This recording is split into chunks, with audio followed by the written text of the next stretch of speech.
I have been preaching lately in the book of Revelation, chapter 17, about the whore, the great whore that sitteth upon many waters, in the very first verse in chapter 17. And in verse 5, and upon her forehead was a name written, mystery or secret, Babylon the Great, the mother of harlots and abominations of the earth.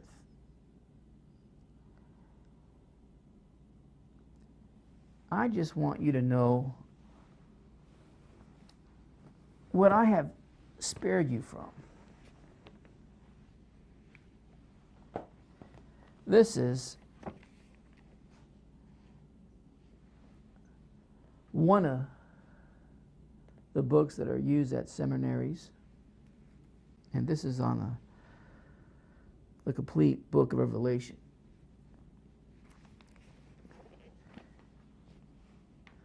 About 1,100 pages. That's just the introductory.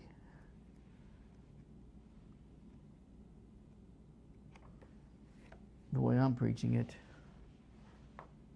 would take about 1,100 pages just to introduce the book. But the thing is, I just happen to be reading this again more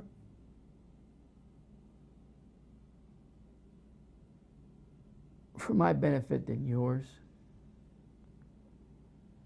because I decipher and I go through scores of material before I bring anything to you.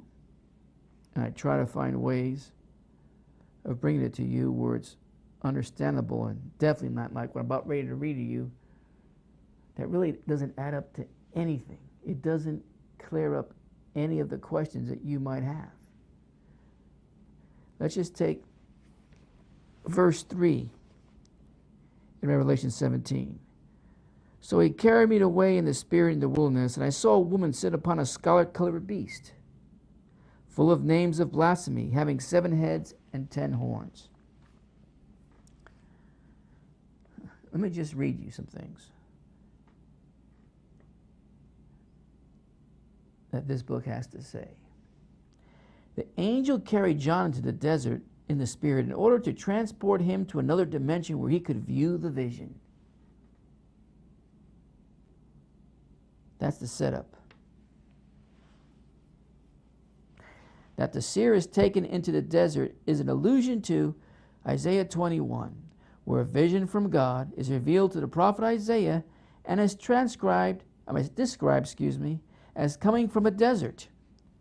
That this is an illusion and not coincidental language is born not out of only by fact that Isaiah 21 is a vision of judgment against Babylon, and also that fallen is Babylon from Isaiah 21:9 appears also in Revelation 18, as well as Revelation 14, which itself looks ahead to chapter 17 and 18.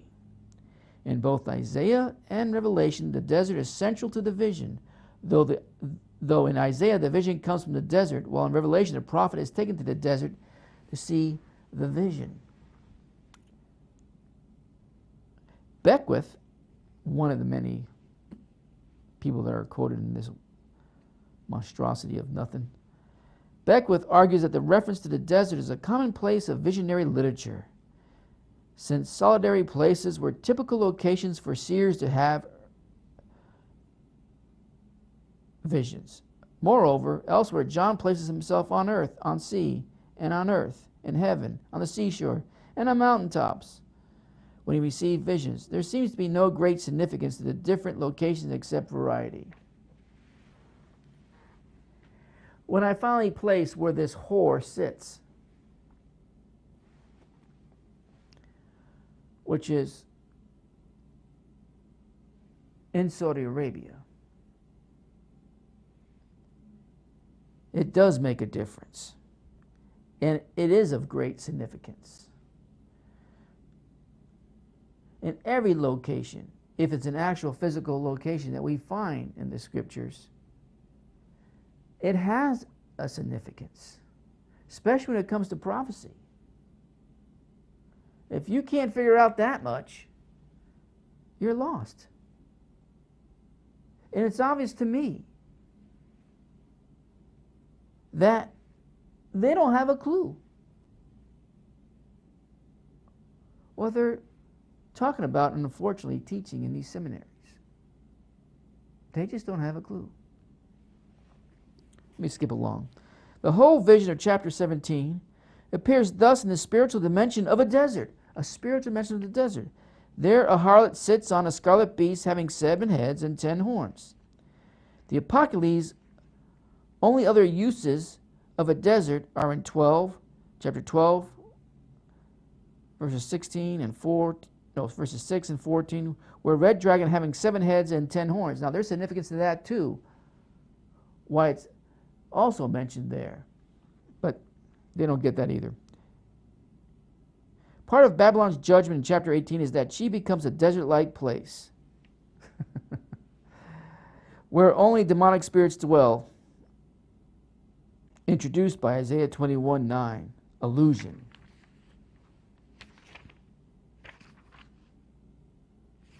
That Babylon will be judged by being made a desert is also asserted.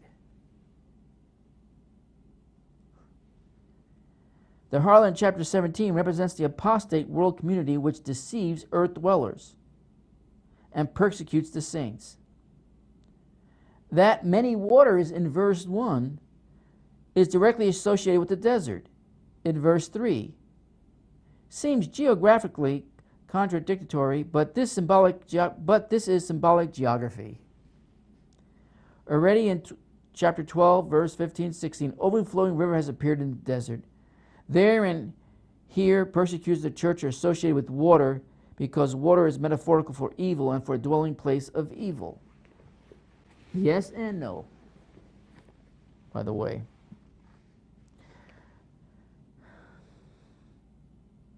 Possibly John is carried to the desert also because that is the place of spiritual security and detachment from the world's dangers.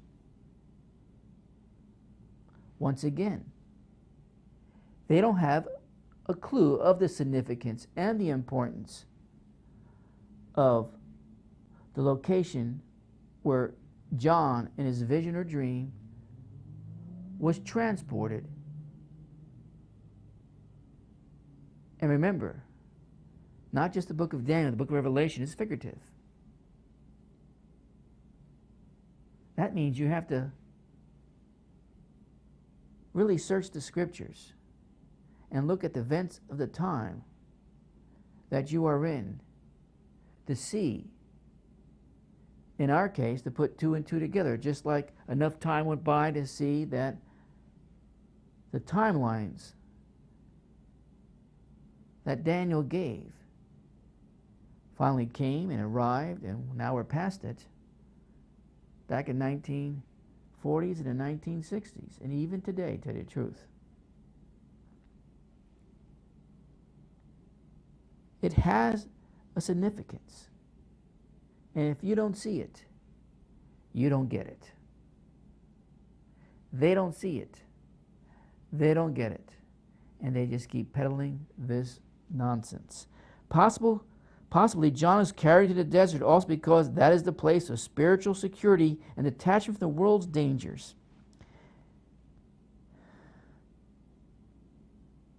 Safety from the evils of the great city can be found in the desert, and only there can one get a view of the Babylonian city.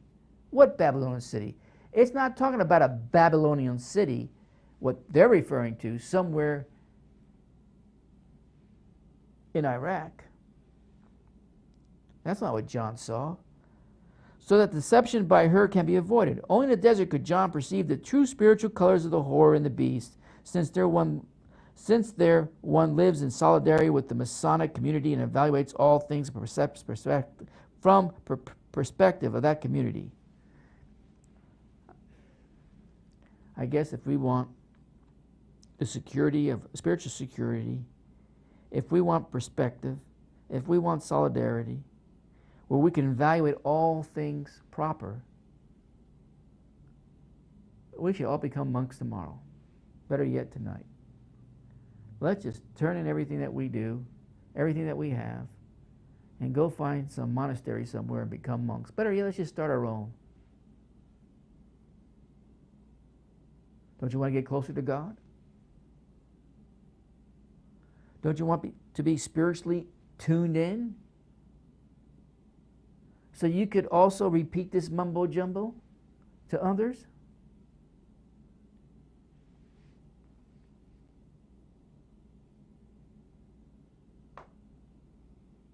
Let's jump along. John sees a woman sitting on a scarlet beast full of blasphemous names, having 7 heads and 10 horns. For full discussion and description, see chapter 12 and 13, blah, blah, blah. The portrayal of the beast is almost word for word that of chapter 13. So the same beast is portrayed here again. There are some differences between the descriptions, but Ernest, another scholar, reasons for doubting the exact identification of the two are insufficient. Are they really? Chapters 13 and 17 probably narrate different episodes in the beast's career, and it goes on. Page after page after page. The description of the woman confirms that she represents worldly economic forces in collusion with the state and persecuting Christians. Friends, all this wasted paper to absolutely bring you nothing to the table. They just like to see their words or hear themselves pontificate and write for other professors and cram it down students that are gullible, thinking that they're a semi-god and they know all, so therefore try to absorb as much of this garbage as you can.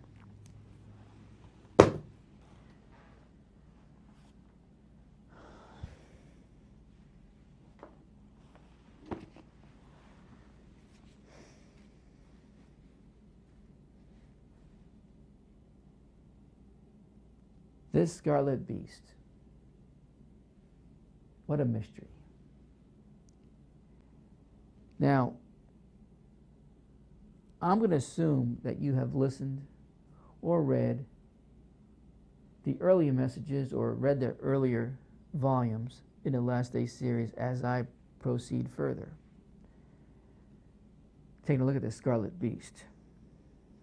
If you haven't, you need to, because you're not going to know when I say the LBL, the lion, bear, leopard, beast, what it means. Who's involved? For instance, lion is Babylon, bear is Medo-Persia, and a leopard was the Grecian empires. And then you have the strong and terrible beast, which was Rome and the 10 horns of the old Roman Empire.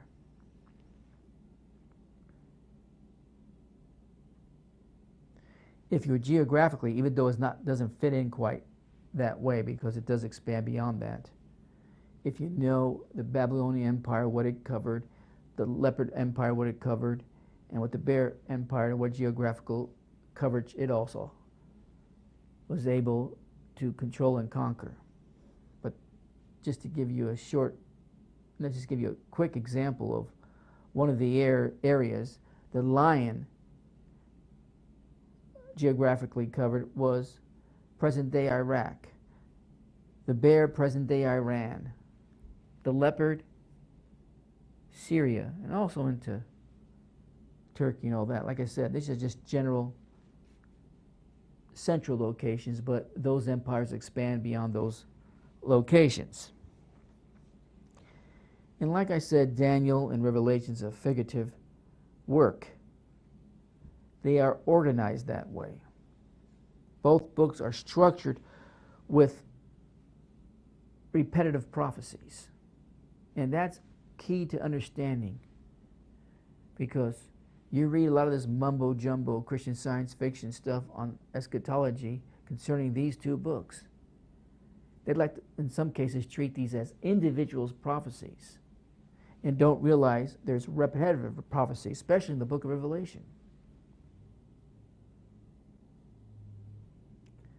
And I have taught, not just in the book of Revelation, but through the whole Last Day series, the lion, bear, and leopard kingdom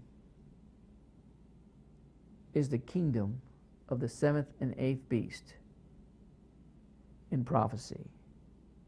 And I have identified it with the Islamic beast.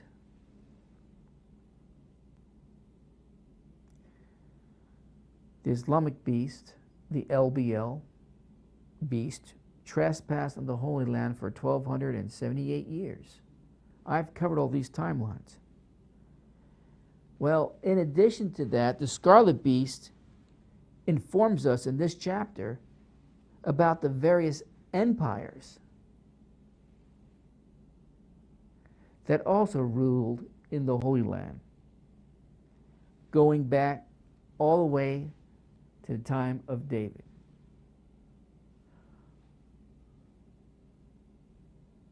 See, beasts are kingdoms. It could be kings, it could be empires, ruled by powerful angels with much authority given to them by Satan in his hierarchy of who's going to rule what. You see that in the book of Daniel.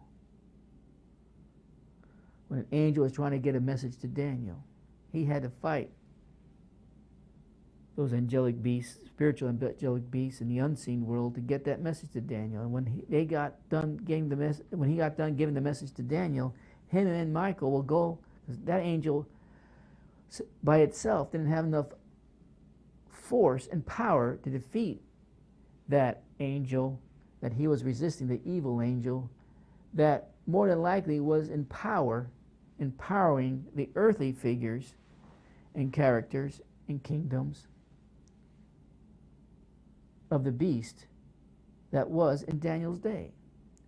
But when they were going to get done with delivering that message to Daniel, they were going to go back and fight that beast. They would defeat that beast. And when they don't defeat that beast, here comes another beast, in which in Daniel's day, that's exactly what happened. Now, I'll get to that, but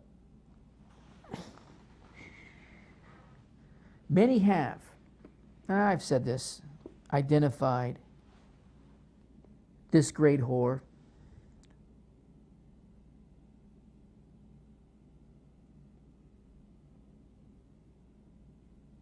this scarlet beast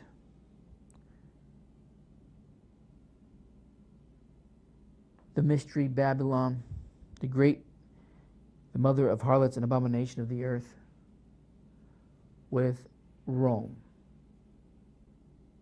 Papal Rome, Catholicism, and its branches. And I kind of understand why they do that. If I didn't know better, I would fall into that same camp. And why do you say that? Now, let me read you something else. Well, I brought many things here to read. I don't know if I have time to read it all tonight. Here it is.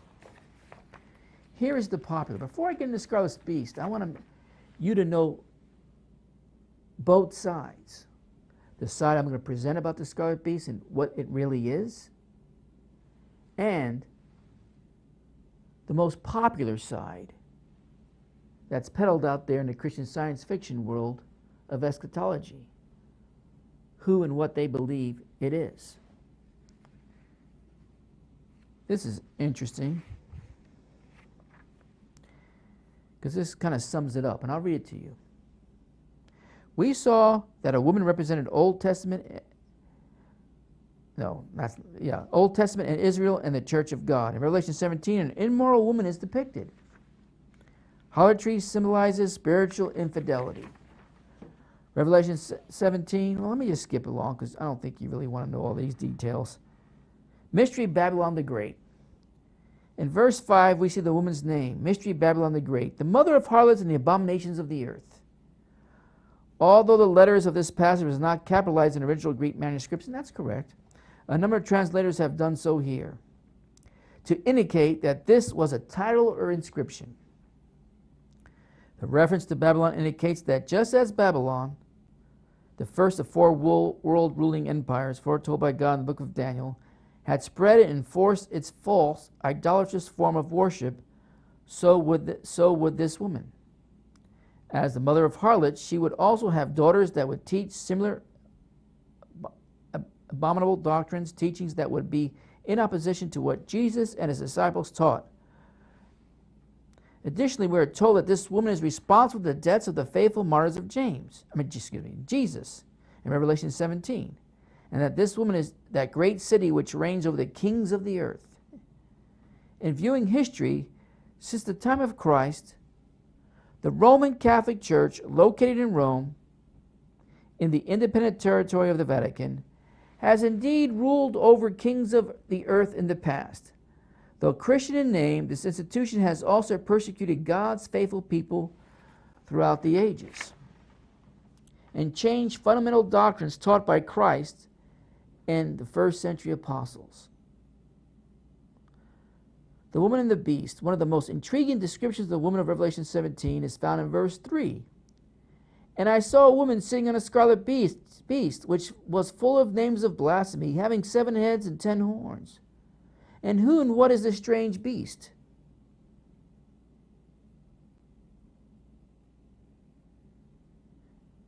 As explained in our work of the mark of the beast, which is totally off, by the way. You already know that. I already gave you most of the reasons why they don't get that either.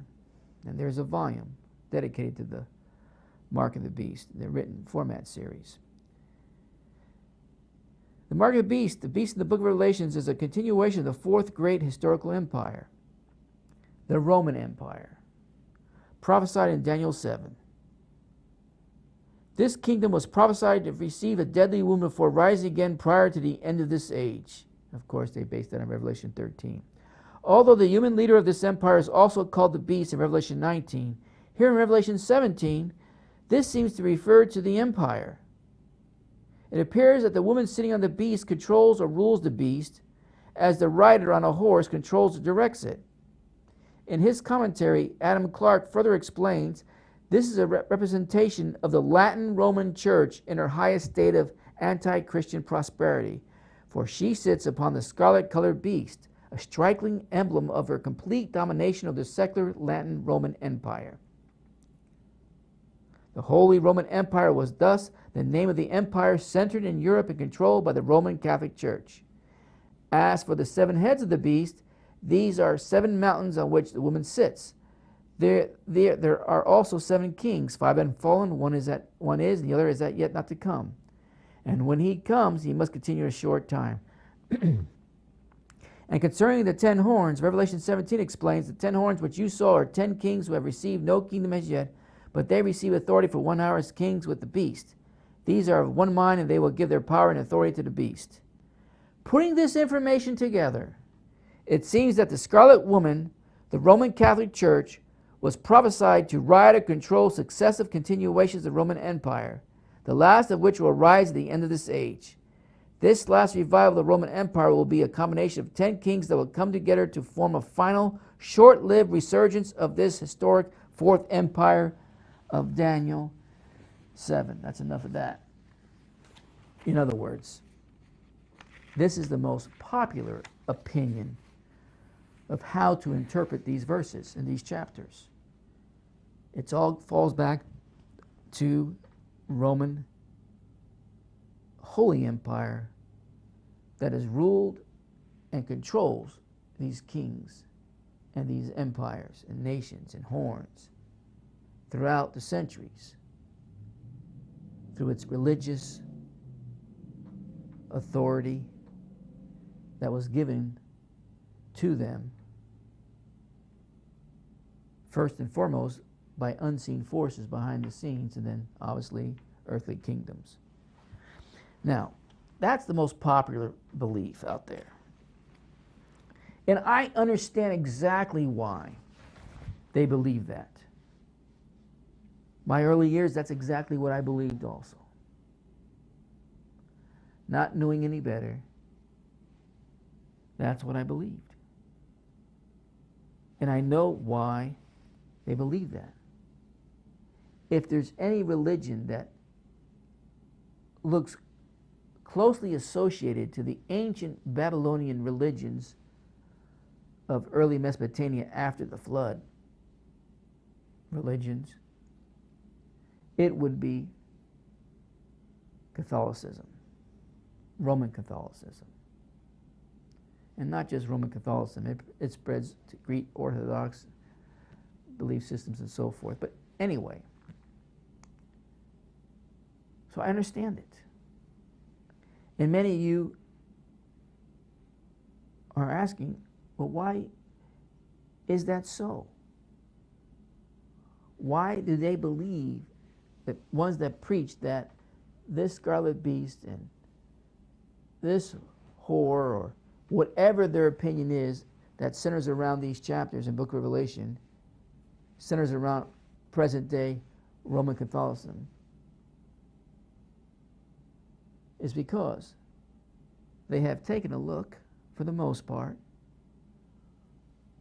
like I said, of the early mystery Babylonian religions that were put together by some evil people, Cush, Nimrod, Semiramis, Tammuz, and others, shortly after the flood. And if you would just transplant mystery Babylon religions of those days to present day, or the last 2 centuries almost, of Roman Catholicism, you couldn't tell it apart. How so? Well, I'm going to read you some more. This might take more than one program, but for those of you that don't know this information, it'll be useful. For those of you that do, well, be patient. That's all I have to say about it.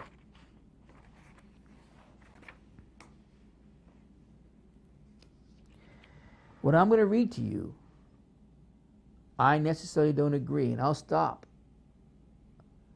to point that out as often as I can as I move along. Because I don't believe there's going to be an Antichrist. The man of sin has already presented himself. The false prophet already presented himself. Those of you who know, because you've listened for years of teaching on this subject, know exactly what I mean by that. Those of you who don't, once again, I encourage you, check out the archives.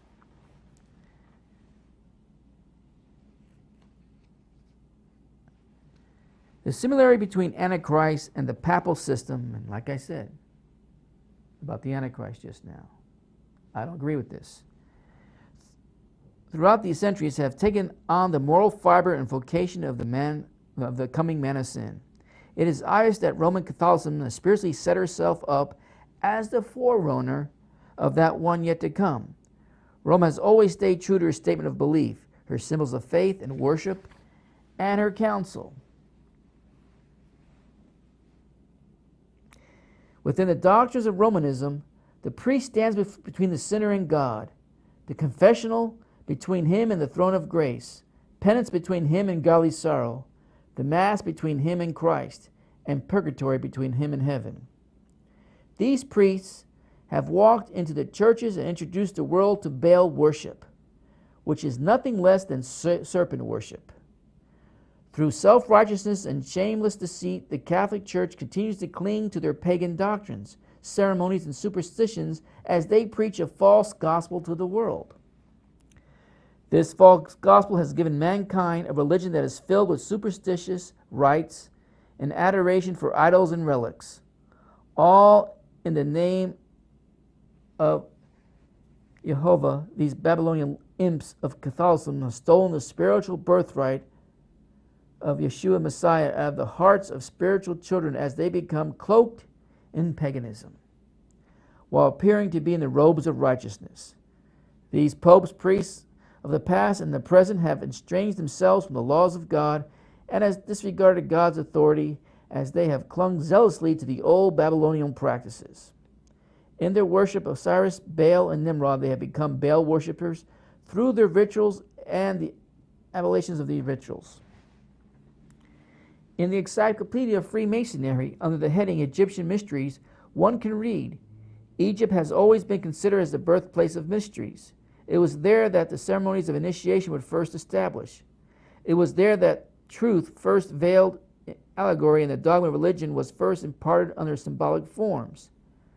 To Egypt, therefore, Masons have always looked with peculiar interest at the cradle of the mystery science of symbolism, whose particular modes of teaching they alone, of all modern institutions, have preserved to the present day.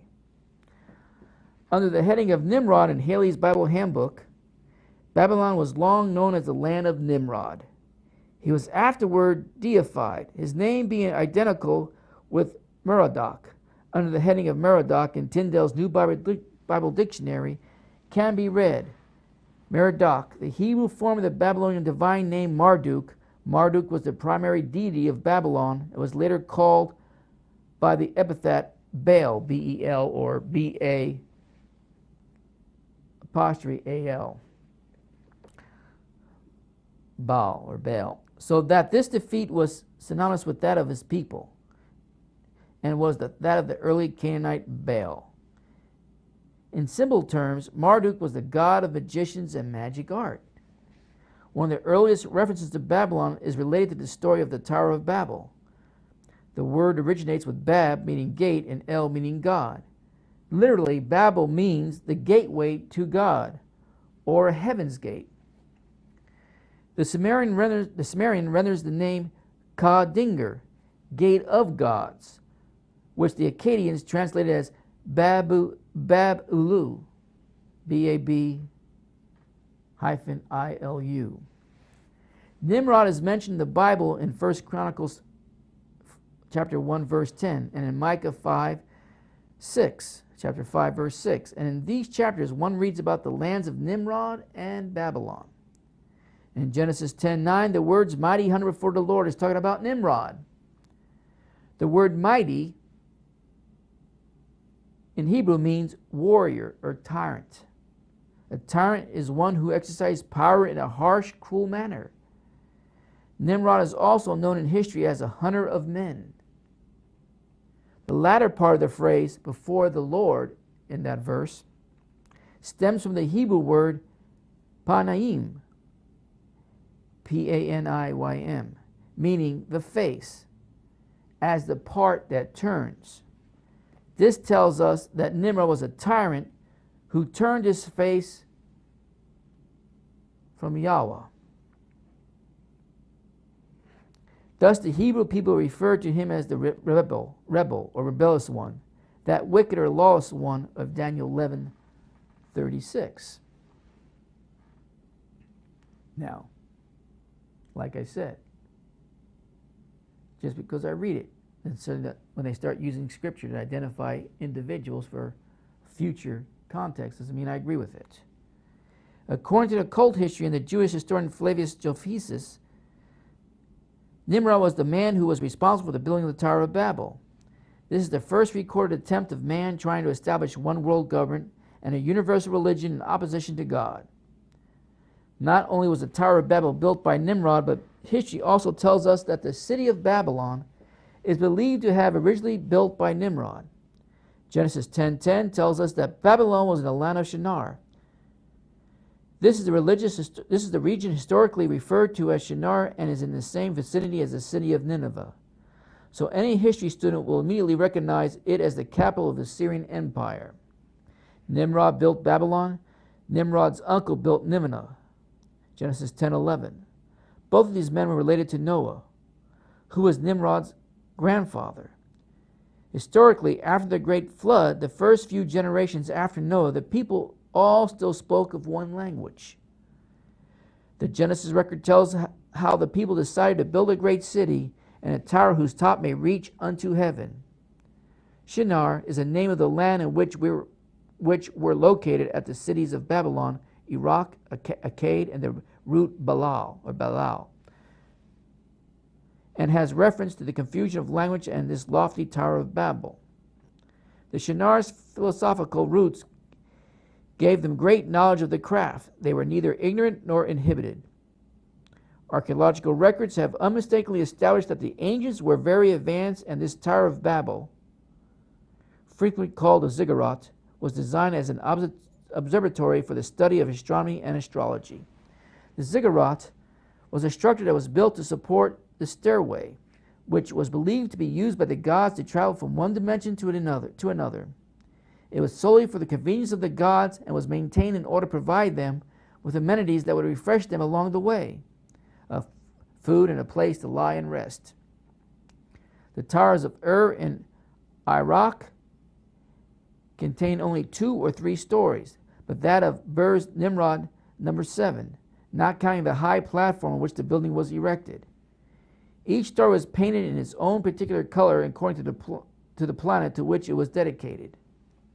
It was the Babylonians who invented the 12 signs of the Zodiac from which the study of astrology is derived. No, it wasn't. And once again, they twisted it, but they did not invent it. I'm sorry, this is wrong. And once again, I've gave reasons for that in the past.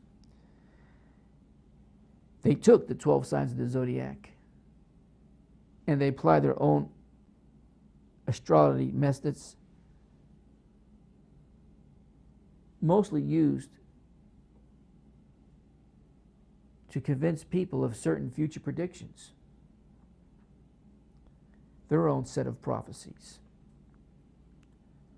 which was an error and not to be used at all in that way. So that's where I differ. The Tower of Babel was a very important tower that made easier the study of the stars, which in reality an unsurpassing enterprise. In Babylon, the practice of astronomy and astrology was performed with a priestly social order known as the Chaldeans. These Chaldeans were a cultic group that was so closely identified with the study of the stars that the very term Chaldean came to signify astronomer. After the Great Flood, people never turned from their evil practices. Shem lived 502 years after the flood, seeing 7 generations of his descendants die before his own death. Approximately 400 years after the flood, a mighty Babylonian tyrant named Nimrod arose to lead many astray from the worship of the true God. Nimrod was very adept and prolific in mixing demonism and idolatry into formal science and arts such as astrology. Now, where did he learn that from, by the way? Surely not from his grandfather. These sciences laid the foundation for black and white witchcraft. Previous to Nimrod's death, he married and impregnated his mother Semiramis.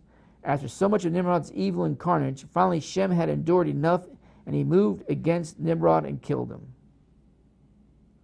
To ensure that the people of this time fully comprehend the totality of Nimrod's defeat at the hands of God's defender, Shem dismembered Nimrod's body and sent the body parts as a witness to many different cities of Nimrod's empire. Semiramis, as the female divinity, was called Baalti, B-A-A-L-T-I. This word translated into English means my lady. In Latin, it would be translated mia donna. This name became the name Madonna, that is the name by which Mary is often referred. Mediatrix is another name for Mary. She received that title from Melita, which was one of the names of the mother goddess of Babylon. The Queen of Heaven is another name for Mary that has been adopted from the pagan Babylonian religion.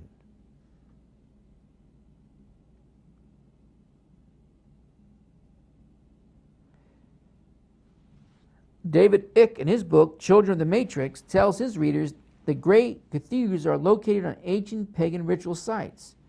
For example, Notre Dame, or Our Lady, in Paris was built on a site of worship to the goddess of Artemis, or Diana.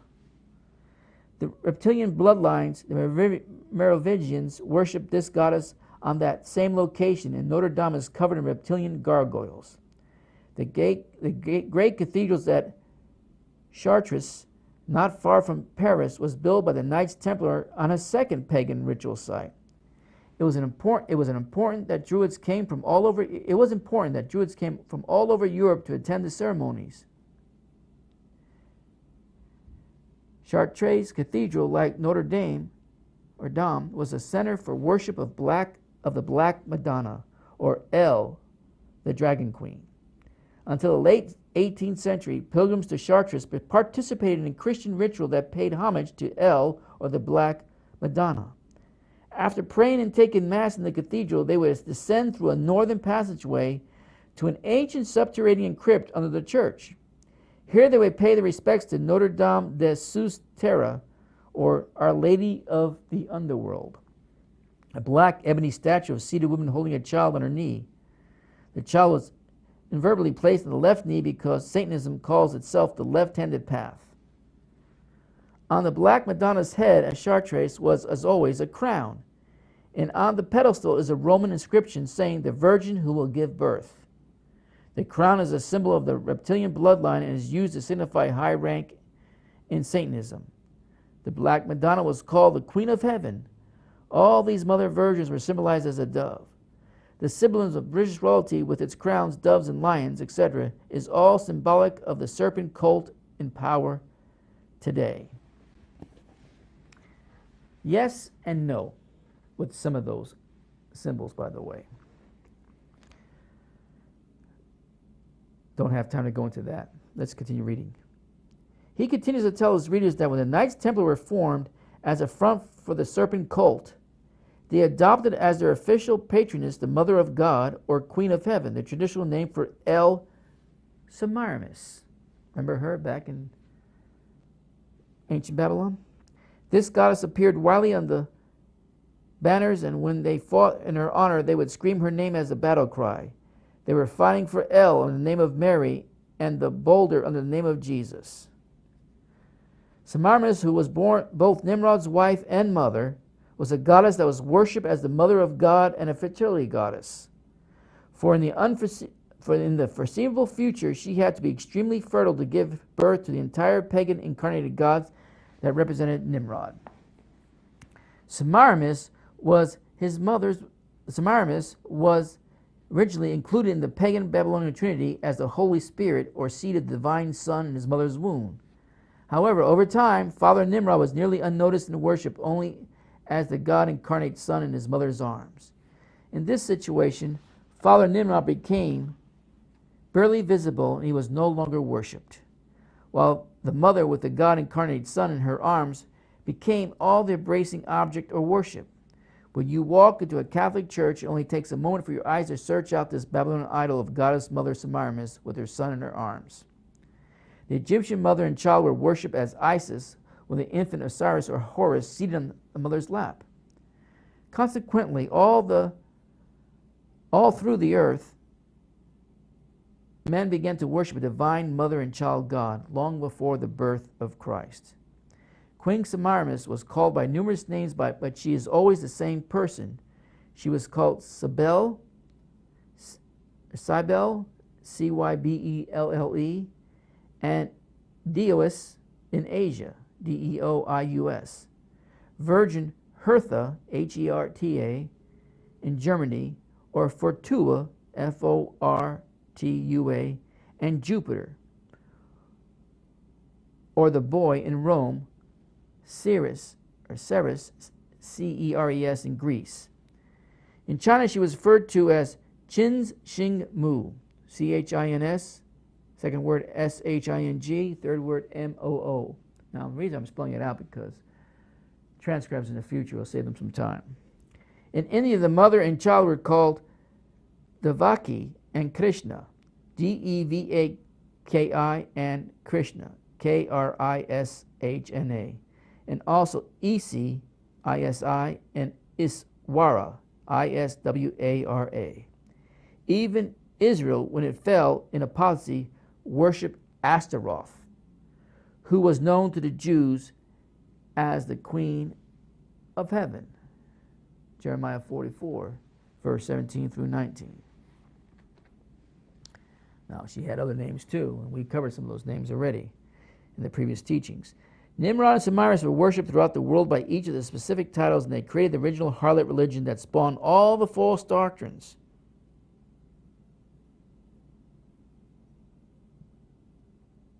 David Ells claims that Semiramis and Nimrod are a type of the great corporate mother of harlots of all history. And upon her forehead was a name written, Mystery Babylon the Great, the mother of harlots. and the abomination of the earth. Now, what they are missing in all this is they've not been able to tie it in like we have into the moon god worship also, which all this really does fit into it quite easily. We've covered most of it in the past. When Nimrod died, he was then reborn by virgin birth as Semiramis, son of Tammuz, son of God. These original Babylonians worshipped the false father, son, and virgin about 2,300 years before the true virgin birth. With the confusion of languages and dispersion at Babel, this legend went throughout the world, and these three were giving different names in different cultures, many of which are in the Bible. The golden calf in Egypt was a symbol of the father, Baal, and the son, Baal and the sun. Remember, Pharaoh's title meant great temple of the sun god. Sun images all over the world and in Catholic and Eastern churches symbolizes the false sun. When the Israelites worshipped the golden calf, they thought they were worshiping Jehovah or Elohim, the true God, but it was Baal, another Jesus. This is the apostate Protestant ministers. The other horn, the 400 prophets of the Asherah, yet another name for Semiramis, represent those who worship the Virgin. These are Catholics, Greek Orthodox, Russian Orthodox, Eastern Orthodox, and many others that practice Mariology or Mariolatry. Semiramis had many titles. She was known as the Mother of God and a fertility goddess. The individual Greek and Roman titles she held were Aphrodite and Venus, the goddess of love, Artemis and Diana, the goddess of hunting and childbirth, Athena and Minerva, the goddess of crafts, war and wisdom, Demeter and Ceres, the goddess of growing things, Gaia and Terra, symbols of the fertile earth, Hera and Juno, the protector of marriages and women, who was the sir and wife of Zeus in Greek mythology, and wife of Jupiter in Roman mythology. Semiramis has always been recognized for being the goddess that loves owls. The owl is her symbol, and that is why you can find the owl symbolism being used within the Bohemian Grove. Within witchcraft, the owl is generally referred to as a sorceress bud. Everything that Jehovah God has Satan, everything that Jehovah God has, Satan has mirrored it.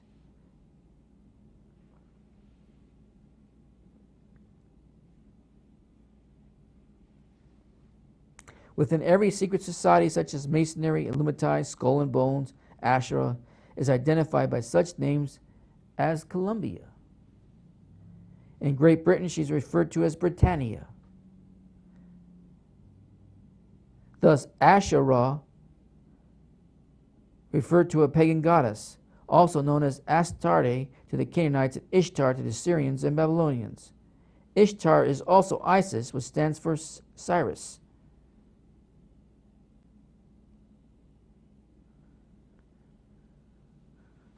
And so on and so on. I'm not going to read you all this. In fact, I don't know. Well, I have time. Semiramis built up in structure a satanic religion of Baal worship, including confessions for blackmail and public fear, secret societies, and the idea that she, as a religious leader, was the only medium to God. Idols appeared featuring Mother Semiramis and baby Nimrod. Her symbol was the moon. Now we're starting to get into it. They still don't tie it in, by the way. Was the only medium to God. Idols appeared featuring Mother Semiramis and baby Nimrod. Her symbol was the moon, and Nimrod was the sun. Semiramis promoted baby sacrifice and celibacy for priests, foreshadowing Roman Catholicism. Semiramis gave birth to another child named Tammuz by her son Nimrod. While claiming she was a virgin, she maintained that she was the reincarnation of Nimrod or Baal. This was the foundation of the Virgin Mother with Child that Satan used to corrupt the many world religions. Mary worship and the icon of the Virgin with Child is derived from the image of Semiramis and her baby Tammuz by Nimrod. This icon can be traced back to most religions as evidence of Satan's covert religious influence. Semiramis invented death by crucifixion. Bet you some of you didn't know this. Semiramis invented death by crucifixion. Crucifixes were initially an occult symbol used in Babylon and Egypt. Semiramis created the crucifix in honor of her son Tammuz, and it is a symbol of death. The bent cross or broken cross crucifix is another cross that is significant in the Catholic Church. It is what the Pope carries around with him when he interacts with the masses. This bent cross has legions of powerful demons attached to it that are unleashed upon the masses as they enter into astral mental bubble. This astral mental bubble brings with it the power and the capability to bring people under the curse of Catholicism as they all become mentally and spiritually unified in worshiping the spirit of Antichrist. We are talking about the bent cross crucifix that Pope John Paul II held up to the masses. This is not a traditional crucifix. Piers Compton, a Roman Catholic, writes in his book, The Broken Cross, Hidden Hand in the Vatican, that this bent crucifix is a sinister symbol used by Satanists in the 6th century that was revived at the time of the Vatican II. This is a bent or broken cross on which was displayed a repulsive and distorted figure of Christ, which, with the black magicians and sorcerers of the Middle Ages, used to represent the biblical term mark of the beast. Pope Paul VI and his successors, the two Pope Pauls, carried the bent cross as they held it up to be revered by the masses. When Pope John Paul II was standing before the masses, he was telling all the occultists worldwide that he was not a traditional pope, but a pope that is dedicated to carrying out the role of world religious leaders as called for in possibly a new world order plan.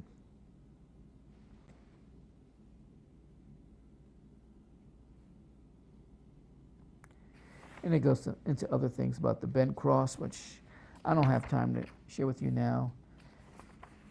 But this is why, especially from the Protestant perspective viewpoint, people that teach on eschatology has labeled the Roman Catholic Church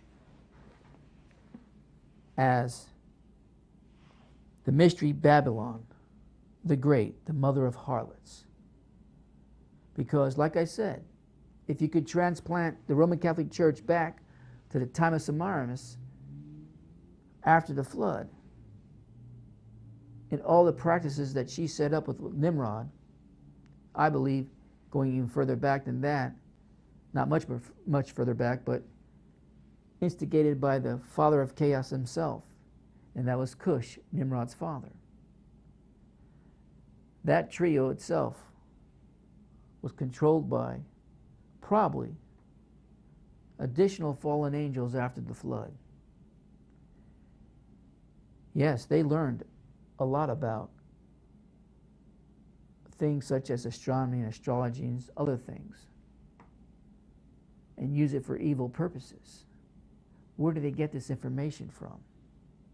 Would Noah carry that information with him? Accessible, where it could be taught as a reminder, maybe not to fall into these practices again, which started many of these evil practices prior to the flood by fallen watchers, and not only practiced by the children they produce, the giants, but also the rest of the populous world at that time, coming from Adam and Eve,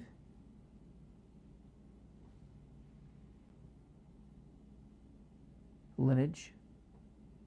Or could there have been fallen angels after also the flood, which there's indications of that happening, which we already touched on a little bit, of that taking place also, where once again, as this author states, they took the things of God and mirrored it, but the only problem is they mirrored it with an evil twist, and such practices and false religions and belief systems were established, probably in communication with other fallen angels and definitely demons that were circulating the world of that in that time, to once again